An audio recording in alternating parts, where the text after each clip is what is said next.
Linda McHenry with The Writer's Voice, and today my guest is Debra Bokur, author of The Fire Thief, a crime drama mystery. How are you, Debra? I'm very well, thanks, Linda. Why don't you tell us a little bit about your book? It was released last month, right? It was released at the end of May, and it's as you mentioned, a crime drama mystery that's set in Hawaii. And my lead character is a Hawaiian detective named Kali Mahoe, and she is not only a detective, but she has a degree in Polynesian history, and comes from a family where the spiritual traditions and the religion and the herbology and all of those things of Hawaii are very important factors in her upbringing. So she kind of uses her knowledge about those things to help solve crimes. That sounds very interesting. Now, later on, we're going to talk about how writing and editing professionally with nonfiction didn't prepare you for fiction. But since you mentioned your heroine, why don't you tell us a little bit about what it was like to do the research and delve into all that culture? Were you familiar with Hawaii beforehand? I had been, well, I'll tell you the story. I was working for a magazine and I was the managing editor, and we were invited, somebody from our staff was invited to attend a food festival that was being held on the Big Island of Hawaii.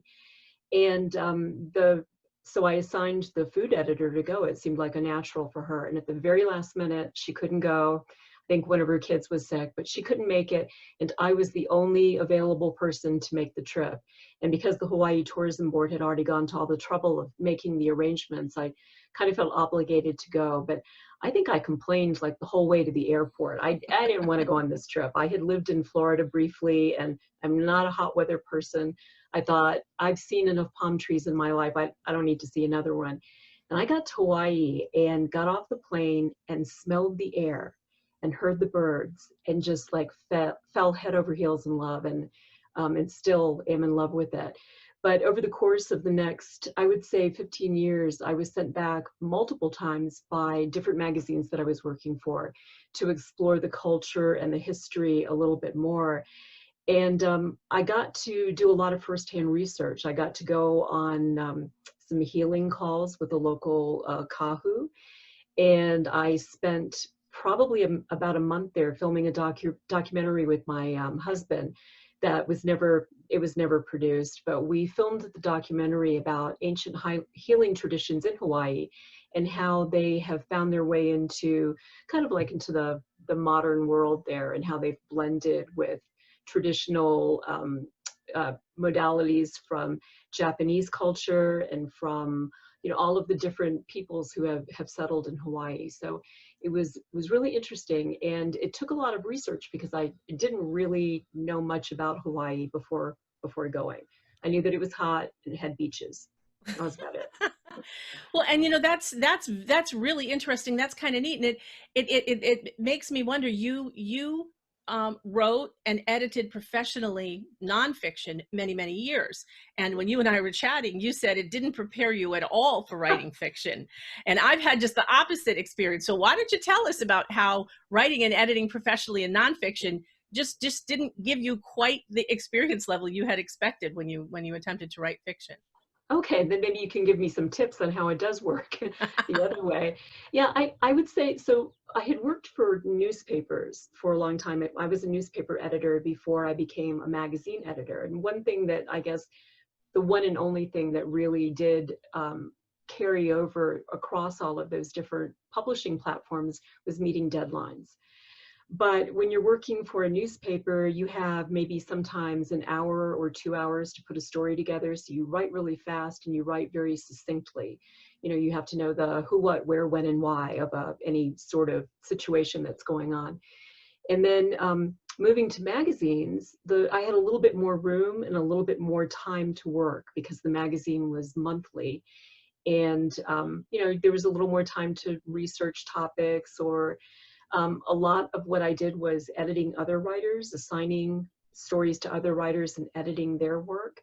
And then when I sat down to write a book, I think I wrote the whole book in about 2 pages. It's like, there's the story, it's like, here's what happens. Here's how they find the killer, and there's the end. It's like, well, now how do I how do I make that into a book? So I struggled with it. It took about 2 years to stretch everything out. And even when I did stretch it out, each chapter came out to be about roughly the length of a magazine article. And when I 1,000 sent it, words, huh? about 1,000 words, and I sent it to a couple of writer friends, just for some feedback, and they all came back with, uh-huh. So what you did was you strung together, 42 articles at 1,000 words each, and that's not working. You've got to think like a book.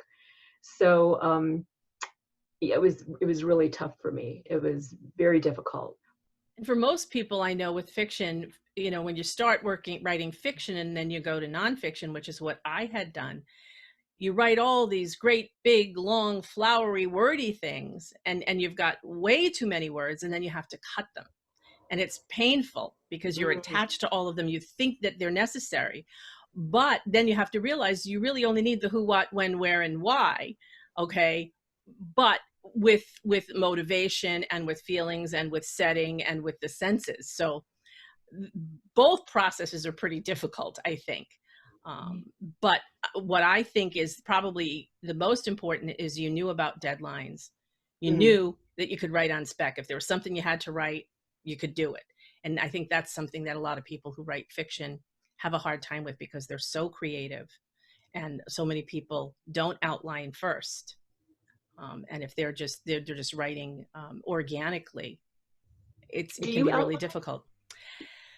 I always have outlined, but I outline the beginning real well, the really important parts and the end, and then have to fill everything in.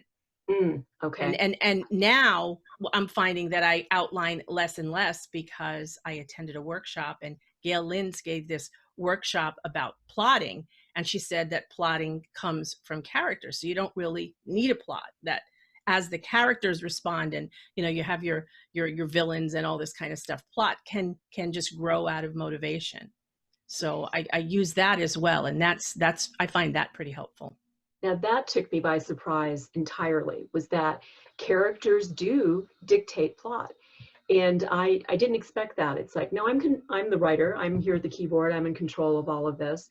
And then all of a sudden, the characters are doing things that I never in a million years would have anticipated that they would do or say. And that's been a lot of fun because you don't get to do that with a magazine article. No, and they're not you. When you're writing in the first person or in the second person and you're doing magazine articles or newspaper columns, I've done both.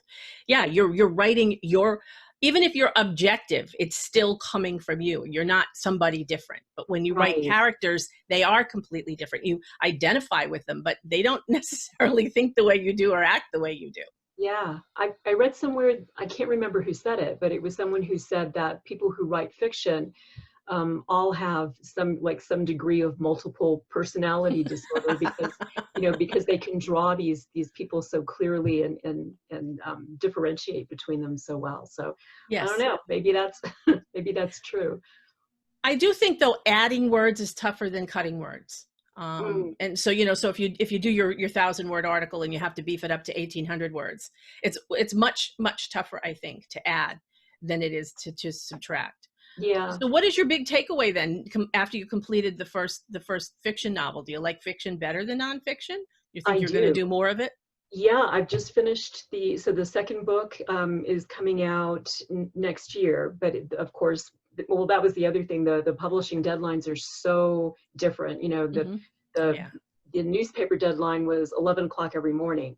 It Mm-hmm. was a daily newspaper, so it's like Mm-hmm. 11 o'clock. Everything is edited and turned in. Photos are laid out. It's done. Mm-hmm. Magazines. It's at the end of the month, the Mm-hmm. magazine is done.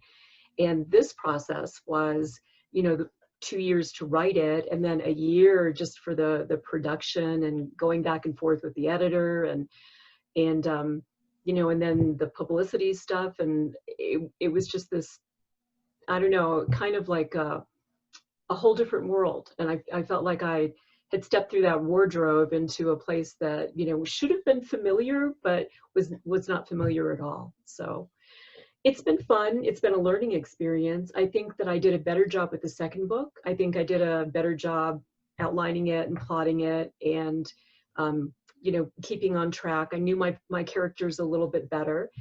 and I have to send it off at I think it's due July 1st, July 1st or 2nd, something like Mhm. that. I have to send it off, so I have a few more weeks to play with it and tweak it, and then it goes. So All right. Well, thank you so much. I've appreciated having you here on The Writer's Voice. Folks, you need to look for The Fire Thief, Debra Bokur. Thanks for joining us, Debra. thanks, Linda. Really appreciate it. Okay, bye-bye.